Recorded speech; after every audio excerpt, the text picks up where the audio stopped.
सरकार अपने 13 सेक्टर की प्रॉपर्टीज को प्राइवेट कंपनी पर लीज पर देने वाली। अब लीज पे देके वो 6 लाख करोड़ रुपए जुटाएगी। इसका मतलब क्या हुआ कि मान लीजिए आपके पास एक सुंदर सा होटल है, लेकिन अब क्या हो रहा है, आपके पास एक सुंदर सा होटल है, लेकिन क्या हो रहा है कि अभी आपके पास उसके मेंटेनेंस के लिए पैसे नहीं है। तो आपने क्या किया, वो आपका होटल आपने किसी को प्राइवेट कंपनी को किराए पे दे दिया और उससे जो भी पैसा आएगा उससे आप अपना खर्चा निकाल रहे हो। सेम वैसे ही अब सरकार कर रही है। जितनी भी सरकारी जमीन हो, चाहे रेलवे हो, वो भाड़े पे देगी और उससे पैसा कमाएगी। और इसकी प्राइवेटाइजेशन की शुरुआत हो भी चुकी। देश का पहला प्राइवेट रेलवे स्टेशन बनकर तैयार है, भोपाल का हबीबगंज रेलवे स्टेशन, जो प्राइवेट हाथों में जा चुका है। अब प्राइवेट हाथों में जाने के बाद अब क्या हो गया उधर बदलाव, 10 रुपए का प्लेटफॉर्म टिकट अब 50 रुपए में मिल रहा है। वहां तकरीबन 40,000 लोग आते जाते थे। अब उनके दोस्त अंदर नहीं जाते क्योंकि टिकट बढ़ गया है। और तो और सरकार 400 रेलवे स्टेशन और कंपनी को देने वाली है, जिसमें शिमला, दार्जिलिंग जैसे रेलवे स्टेशन है ही। ऊपर सिर्फ रेलवे स्टेशन नहीं देने वाली, साथ ही 1400 किलोमीटर तक का रेलवे ट्रैक भी लीज पर देगी। मतलब वहां जो भी कमाई होगी वो प्राइवेट हाथों में जाएगी और उससे सरकार क्या करेगी, पैसा कमाएगी। अब आप यही देखिए, सिर्फ स्टेशन पे नहीं प्राइवेट हाथों में जाने वाली, ट्रेन भी सरकार प्राइवेट हाथों में देने वाली है। अब इसकी शुरुआत हो चुकी है। तेजस नाम की एक ट्रेन शुरू भी हो गई।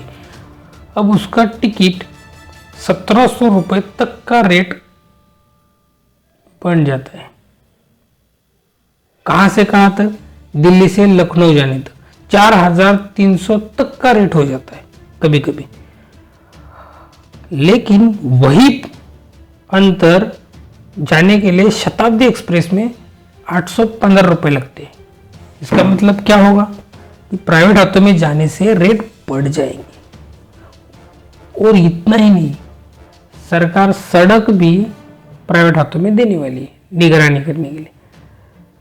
फिर उससे जो भी मुनाफा कमाएगी वो सरकार लेगी। भाड़े से जो भी पैसा आएगा वो सरकार के पास मिल जाएगा।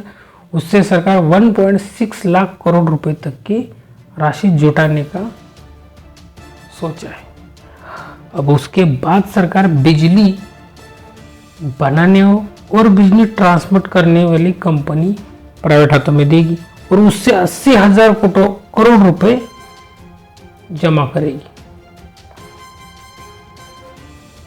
मतलब आप समझ लीजिए, आपके घर तक आने वाली बिजली, खंबे, तार, यहां तक कि मीटर भी सरकार भाड़े पे देगी और उससे कितना कमाएगी, 45,000 करोड़ रुपए। और बिजली जनरेट करने की लिए भी कंपनी प्राइवेट हाथों में देगी और उससे कितना कमाएगी, 40,000 करोड़ रुपए के आसपास कमाएगी। और आपने देखा ही होगा कि सरकार ने 2.5 लाख ग्राम पंचायत को जोड़ने वाली फाइबर ऑप्टिक केबल लीज पर देने की बात कही है। अब साल 1994 से ही सरकार स्पेक्ट्रम की नीलामी करती है। स्पेक्ट्रम क्या है, नेचुरल सोर्स, जिसके जरिए आप फोन से बात करते हैं। और 4G स्पेक्ट्रम की नीलामी से BSNL पहले ही बाहर हो चुका है। अब रिलायंस, जियो और एयरटेल की बात कीजिए, अगर प्राइवेट हाथों में रहती है तो 3 साल में 200% तक रिचार्ज के रेट बढ़ चुके हैं। ये किस लिए हुआ, क्योंकि प्राइवेट हाथों में सत्ता जाने की वजह से। अब सरकार ने यहाँ तक रुकने वाली नहीं है। सरकार इसके बाद PNG मतलब जो पाइप तो एक गैस आता है आपके घर में, गैस पाइपलाइन जिससे आप खाना बनाते हैं, वो वहां से लेकर सीएनजी तक जो गाड़ी में डलता है वो वहां तक सब भाड़े पे देने वाली है और उससे भी कुछ राजस्व इकट्ठा करेगी।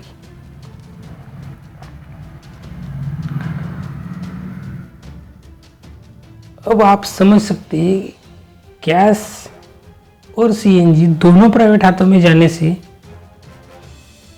इसका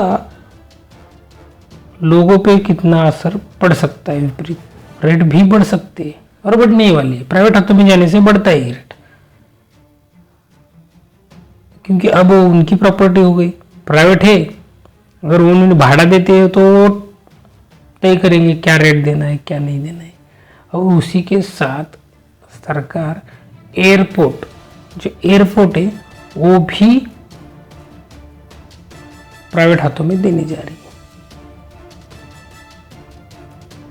और तो और 25 एयरपोर्ट लीज पर दे भी दिए जा चुके हैं।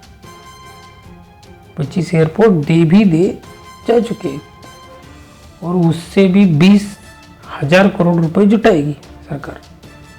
और उसके बाद होटल्स आ गए सरकार के, वो भी लीज पर देगी। और इतने में नहीं, सरकार उससे आगे जाकर सब्जी अनाज और रखने के लिए जो वेयर हाउस है वो तक भाड़े पे देने की बात कर रही है। तो सरकार का मानना है कि हम बेच नहीं रहे, हम भाड़े पे दे रहे। लेकिन बेचना और भाड़े पे देना दोनों का मतलब तो एक ही हो रहा है, क्योंकि इससे जनता को तो कोई फायदा या प्रॉफिट होने वाला है नहीं। उल्टा प्राइवेट हाथों में जाने से जो अभी के रेट है उससे अब रेट दोगुना हो जाएंगे और बढ़ेंगे। अब प्लेटफॉर्म टिकट जहां 10 का मिलता है वो 50 का हो जाएगा। जहां आप रेलवे का टिकट 200 का निकालते हैं वहां वो 500 या 1000 का हो जाएगा, तो भी कुछ दिक्कत नहीं। अब एयरपोर्ट भी पूरी तरह प्राइवेट हाथों में जाने से उसके भी रेट बढ़ेंगे।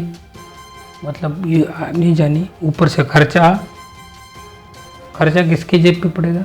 लोगों के ही जेब पर, या आपके और हमारे जेब पर ही पड़ेगा। लेकिन ये सरकार भाड़े पे देती क्यों है, ये अहम सवाल है। इसके बारे में हम कल बात करेंगे। Thank you.